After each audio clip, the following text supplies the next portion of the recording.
I appreciate the opportunity to just kind of talk in general around the profession and a little bit about kind of what my thoughts are associated with the industry and the field, and maybe some things that people can think about that they might want to see as valuable and consider looking into and be part and proactive in the organization and profession as well.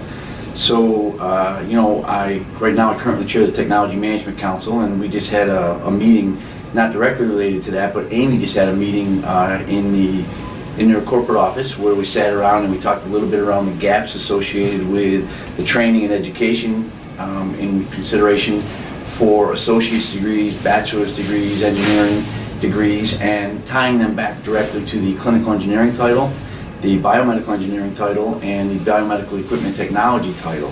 And so it was extremely valuable. We defined those three, we defined the categories associated with the education, and then we talked about some gaps associated with that. So in addition to that, Technology Management Council are doing a lot of wonderful things associated with reaching out to the societies, the local societies. We're doing things around the core curriculums associated with that, and what are some of the educational things that we put up some guardrails so that if schools want to consider what's important and valuable to the industry and to the field, these are things that they'll think about and they'll add to their curriculums. Some of the other things that AAMI's doing are just, the AAMI meetings coming up, there's value in that, and depending on where you're at in your career, whether you're going to go for a track for education and training, or whether or not you're just going to go associated with trying to meet and greet people, I think is hugely valuable, and there's all kinds of involvement and value to that. It's like this show here. I mean, the MD Expo is phenomenal. I think that it brings a lot of value for people to come and meet with some vendors, have some real one-on-one with the vendors and talk around what's working, what's not working so well. It's a great way to network and meet people within the industry and see what they have to offer and what's going on from that perspective, as well as just learning new technologies and what's going on. I'll also give you my perspective in the industry in itself. I think the industry is changing dramatically. When I got into this field nearly 33 years ago, there were hundreds of organizations and ways that you could get involved with the field servicing and the medical equipment. There were all kinds of mom and pop organizations, if you will. There were all kinds of organizations that were doing field service, and then there were some bigger players. Right now, there's not many left. There's about a dozen. When you look at the GEs, the Airmarks, the Sodexos, the Crothalls, then you got a couple of smaller players. But really, it's down to a dozen versus the hundreds that have been in the industry for 30 years ago. In addition to that, the 6,000 hospitals, we're nowhere near that any longer. Hospitals are being assimilated, they're being acquired, they're being merged.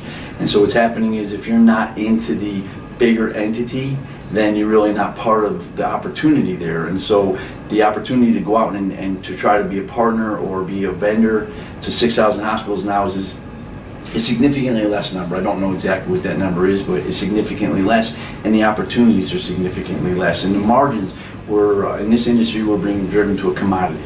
And so I think the commodities needs to be something that we need to be thinking about. We got to figure out how we're going to change our service delivery strategies. How do we continue to drive value and yet making sure that we're meeting the customer's needs, the hospital's needs, customers being patients. Ultimately, that's what I think we're in this profession for. There's a customer of the hospital, making sure that we give them the clinical engineering program that they need from a customer satisfaction, a patient satisfaction, as well as a financial obligation in regards to the regulatory compliance.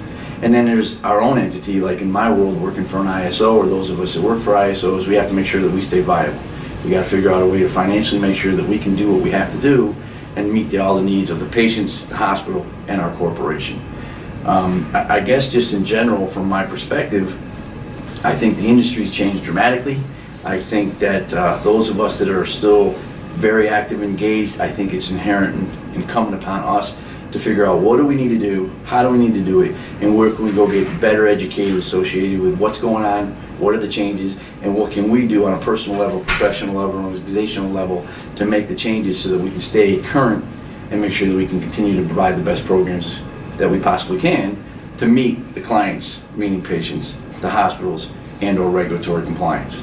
And I think to tie that all back, making sure that you stay active in your local organization, making sure that you try to get involved with your local educational opportunities, try to get involved on a national level, whether it's with the MD Expo or the AAMIs, and then just figuring out what you can do on an individual basis for yourself as well as people that you work with on a day-to-day basis to grow personally and professionally.